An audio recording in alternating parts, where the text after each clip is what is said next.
রাষ্ট্রীয় সম্পদ লুণ্ঠন করে এমন ভাবে দেশে এবং বিদেশে একটি সুবিধাভোগী শ্রেণী তৈরি করা হয়েছিল, মানুষ কিন্তু অনেক ক্ষেত্রে খুব হতাশায় নিমজ্জিত হয়েছিল যে হয়তোবা ওদের সাথে আর পারা যাবে না।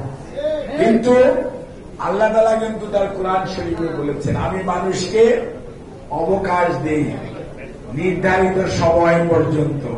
নির্ধারিত সময়ের মধ্যে যদি ফেরত আসে খুবই ভালো, না আসলে উলট পালট করে দেই।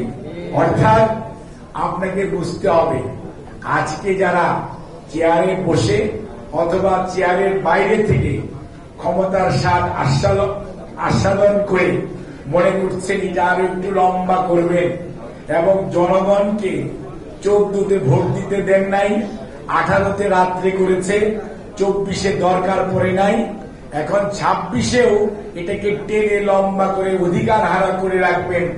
আমার মনে হয় সেই সুযোগ হয়তো ষড়যন্ত্র করতে পারেন, কিন্তু গণতন্ত্রকামী মানুষ আজকে বিএনপির ভারপ্রাপ্ত চেয়ারম্যান জনাব তারেক রহমানের নেতৃত্বে শুধু বিএনপি নয়, গণতন্ত্রকামী মানুষ ঐক্যবদ্ধ এবং দেশের মানুষের আশা এবং ভরসার স্থল গণতন্ত্রের মা দেশনেত্রী বেগম খালেদা জিয়া।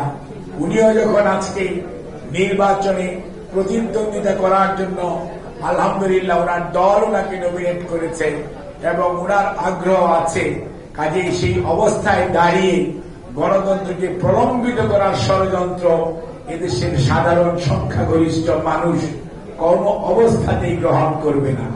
কাজেই শ্রমিক ভাইরা মনে রাখবেন, গণতান্ত্রিক পরিবেশ যদি থাকে আপনার আমার দাবি আদায় হবে, আলোচনা হবে ওভার দি টেবিল।